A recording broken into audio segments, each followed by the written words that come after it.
Iran के target पर है अमेरिका के एयरबेस, अमेरिका के हवाई अड्डे। जी हां, दरअसल अमेरिका के अंदर जो हवाई अड्डे हम उनकी बात नहीं कर रहे हैं, बल्कि ये वो एयरबेस हैं जो मशरिक़ वुस्ता में जिन पर अमेरिका ने कब्जा किया हुआ है, जहां पर अमेरिका का तसल्लुत है, या ये कहें वो अरब ममालिक जो एक तरह से गुलाम बने हुए हैं, पिट्ठू बने हुए हैं अमेरिका के, उन अरब ममालिक में, चाहे कतर की बात कर लें या दूसरे मशरिक़ वुस्ता में और जो ममालिक हैं, वहां पर अमेरिका ने अपने एयरबेस बनाए हुए हैं, अपने हवाई अड्डे बनाए हुए हैं बाकायदा। और मशरिक़ वुस्ता में कहीं भी कोई कार्रवाई अगर करनी होती है, एयर स्ट्राइक अमेरिका को करनी होती है, तो इन्हीं एयरबेस और हवाई अड्डों का सहारा अमेरिका एक तरह से लेता है, जिनमें मशरिक़ वुस्ता का जो सबसे मशहूर, सबसे बड़ा जो एयरबेस अमेरिका का है वो अल उदैद एयरबेस है, जो कतर के अंदर मौजूद है। और इसी एयरबेस से अमेरिका पूरे मशरिक़ वुस्ता में अपनी नापाक हरकतें अंजाम देता है। इसी अल उदैद एयरबेस से अमेरिका सीधे सीधे इजराइल को फ़ायदा पहुंचाता है। इजराइल के लिए उसका जो एयरबेस है वो कहीं ना कहीं एक तरह से तैयार रहता है। लेकिन ईरान ने साफ साफ तौर पर यह कहा कि अगर ईरान को लेकर कोई कार्रवाई की जाती है अमेरिका की तरफ से, तो ईरान के निशाने पर अमेरिका के जितने भी मशरिक़ वुस्ता में एयरबेस हैं वो सब ईरान के निशाने पर हैं। उसकी बैलिस्टिक मिसाइल जो है वो एक तरह से टारगेट किए हुए हैं, और अगर कोई हरकत अमेरिका की तरफ से होती है तो सबसे पहले जो एयरबेस मशरिक़ वुस्ता में अमेरिका के हैं उन्हें तबाह बर्बाद कर दिया जाएगा, उन्हें नेस्तो नाबूद कर दिया जाएगा, क्योंकि वहाँ तक ये जो एयरबेस मशरिक़ वुस्ता में अमेरिका के बने हुए हैं ये सब के सब ईरान के रेंज में आते हैं, ईरान के बैलिस्टिक मिसाइल के रेंज में आते हैं, ईरान की शाहीन मिसाइल के रेंज में आते हैं, ईरान के अलकद्र जो मिसाइल है उसकी रेंज में आते हैं। तो ऐसे में एक डर और खौफ अमेरिका के अंदर था, और इसी वजह से एक खबर यह भी निकल कर आई थी जब कशीदगी बहुत ज़्यादा चल रही थी ईरान और अमेरिका के बीच में, कि अगर ईरान बड़ा हमला कर सकता है और इन जो एयरबेस मशरिक़ वुस्ता में अमेरिका के हैं इन्हें ईरान तबाह बर्बाद कर सकता है। तो ऐसे में अमेरिका ने बाकायदा एक ऐलान दिया था, एक वार्निंग जारी की थी, एक एडवाइजरी जारी की थी सभी अमेरिकी सिक्योरिटी फोर्सेस को लेकर, सभी जो एयरबेस है उनको लेकर, कि अगर यहाँ पर हालात ख़राब होते हैं तो ये निकलकर सेफ जगह पर एक तरह से जा सकते हैं। और अमेरिका को या डोनाल्ड ट्रंप को कहीं ना कहीं एक तशवीश ज़रूर थी कि जितने भी मशरिक़ वुस्ता में एयरबेस हैं अमेरिका के, वो सब के सब ईरान के निशाने पर हैं।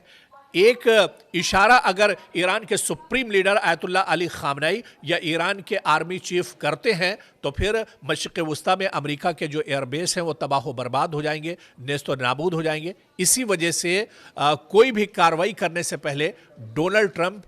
ये सोचने पर मजबूर थे कि अपने एयरबेस को किस तरह से बचाया जाए। और डोनाल्ड ट्रंप ये भी बहुत अच्छे से जानते हैं कि अगर एक बार मशरिक़ वुस्ता से या फिर कतर के अंदर या दूसरे जो अरब ममालिक हैं वहाँ पर उनकी जो मजबूत पकड़ है वो इन हवाई अड्डों की वजह से है, इन एयरबेस की वजह से है। और ये एयरबेस अगर एक बार यहाँ से ख़त्म हो जाते हैं तो फिर अमेरिका के लिए बहुत मुश्किल हो जाएगा मशरिक़ वुस्ता में कदम जमाना, बहुत मुश्किल हो जाएगी इजराइल को मदद पहुंचाना, बहुत मुश्किल हो जाएगा इजराइल और बिन्यामिन नेतन्याहू के हाथों को मजबूत करना। इसी वजह से अमेरिका ने कोई गलती नहीं की और अमेरिका लगातार गीदड़ भपकी ज़रूर देता रहा, लगातार उसकी तरफ से बयानबाजी ज़रूर होती रही, लेकिन कोई इस तरह का कदम अमेरिका नहीं उठा पाया। अब ईरान के अंदर आप देखिए हालात बहुत तेज़ी से पटरी पर लौट रहे हैं, जो एहतजाज और प्रोटेस्ट हो रहे थे उनमें भी अब एक तरह से कमी आ रही है। और इसके अलावा सिर्फ ईरान नहीं, दुनिया के जितने भी ममालिक हैं वहाँ पर ईरान के supreme leader ayatollah Ali Khamenei के हक़ में एहतजाज हो रहे हैं। हिंदुस्तान की आप बात कीजिए, जम्मू कश्मीर से लेकर करगिल तक और दूसरे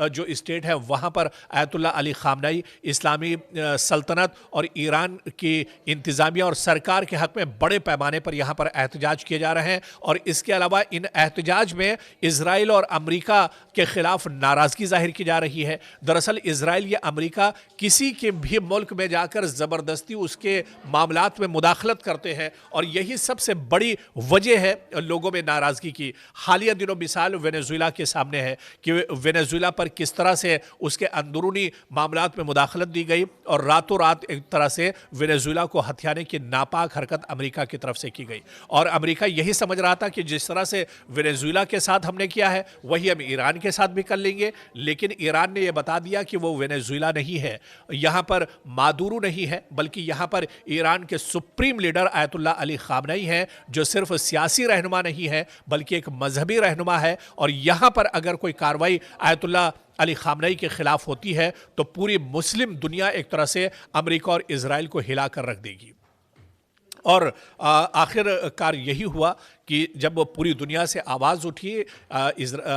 ईरान के हक़ में आवाज़ उठी, ईरान के supreme leader Ayatollah Ali Khamenei के हक़ में आवाज़ उठी, तो कहीं ना कहीं अमेरिका को सोचना पड़ा और अमेरिका ने फिर अपने कदम एक तरह से वापस ले लिए और फिर वो जुर्रत नहीं कर सका कि तेहरान पर या ईरान पर चढ़ाई कर सके। तो ऐसे में एक डर और खौफ अमेरिका के अंदर था और इसी वजह से एक खबर ये भी निकल कर आई थी जब कशीदगी बहुत ज़्यादा चल रही थी ईरान और अमेरिका के बीच में कि अगर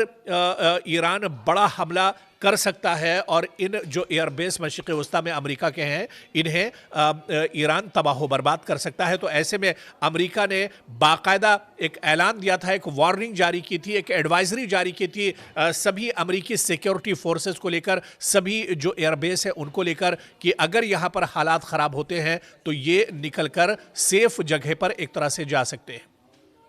और अमेरिका को या डोनाल्ड ट्रंप को कहीं ना कहीं एक तशवीश ज़रूर थी कि जितने भी मशरिक़ वस्ता में एयरबेस हैं अमेरिका के, वो सब के सब ईरान के निशाने पर हैं। एक इशारा अगर ईरान के supreme leader Ayatollah Ali Khamenei या ईरान के आर्मी चीफ करते हैं तो फिर मशरिक़ वस्ता में अमेरिका के जो एयरबेस हैं वो तबाह बर्बाद हो जाएंगे, नेस्तो नाबूद हो जाएंगे। इसी वजह से कोई भी कार्रवाई करने से पहले डोनाल्ड ट्रंप ये सोचने पर मजबूर थे कि अपने एयरबेस को किस तरह से बचाया जाए। और डोनाल्ड ट्रंप ये भी बहुत अच्छे से जानते हैं कि अगर एक बार मशरिक़ वस्ता से या फिर कतर के अंदर या दूसरे जो अरब ममालिक हैं वहाँ पर उनकी जो मजबूत पकड़ है वो इन हवाई अड्डों की वजह से है, इन एयरबेस की वजह से है। और ये एयरबेस अगर एक बार यहाँ से ख़त्म हो जाते हैं तो फिर अमेरिका के लिए बहुत मुश्किल हो जाएगा मशरिक़ वस्ता में कदम जमाना, बहुत मुश्किल हो जाएगी इजराइल को मदद पहुंचाना, बहुत मुश्किल हो जाएगा इजराइल और बिन्यामिन नेतन्याहू के हाथों को मजबूत करना। इसी वजह से अमेरिका ने कोई गलती नहीं की और अमेरिका लगातार गीदड़ भपकी ज़रूर देता रहा, लगातार उसकी तरफ से बयानबाजी ज़रूर होती रही, लेकिन कोई इस तरह का कदम अमेरिका नहीं उठा पाया। अब ईरान के अंदर आप देखिए हालात बहुत तेज़ी से पटरी पर लौट रहे हैं, जो एहतजाज और प्रोटेस्ट हो रहे थे उनमें भी अब एक तरह से कमी आ रही है। और इसके अलावा सिर्फ ईरान नहीं, दुनिया के जितने भी ममालिक हैं वहाँ पर ईरान के supreme leader Ayatollah Ali Khamenei के हक़ में एहतजाज हो रहे हैं। हिंदुस्तान की आप बात कीजिए, जम्मू कश्मीर से लेकर करगिल तक और दूसरे जो स्टेट हैं वहाँ पर आयतुल्लाह अली खामनेई, इस्लामी सल्तनत और ईरान की इंतज़ामिया और सरकार के हक़ में बड़े पैमाने पर यहाँ एहतजाज किए जा रहे हैं। और इसके अलावा इन एहतजाज में इजराइल और अमेरिका के खिलाफ नाराजगी जाहिर की जा रही है। दरअसल इजराइल या अमेरिका किसी के भी मुल्क में जाकर ज़बरदस्ती उसके मामलात में मुदाखलत करते हैं और यही सबसे बड़ी वजह है लोगों में नाराज़गी की। हालिया दिनों मिसाल वेनेजुएला के सामने है कि वेनेजुएला पर किस तरह से उसके अंदरूनी मामलात में मुदाखलत दी गई और रातों रात एक तरह से वेनेजुएला को हथियाने की नापाक हरकत अमेरिका की तरफ से की गई। और अमेरिका यही समझ रहा था कि जिस तरह से वेनेजुएला के साथ हमने किया है वही हम ईरान के साथ भी कर लेंगे, लेकिन ईरान ने यह बता दिया कि वो वेनेजुएला नहीं है, यहाँ पर मादुरो नहीं है, बल्कि यहाँ पर ईरान के supreme leader Ayatollah Ali Khamenei हैं, जो सिर्फ सियासी रहनुमा नहीं है बल्कि एक मजहबी रहनुमा है। और यहाँ पर अगर कोई कार्रवाई आयतुल्लाह अली खामनेई के खिलाफ होती है तो पूरी मुस्लिम दुनिया एक तरह से अमेरिका और इजराइल को हिला कर रख देगी।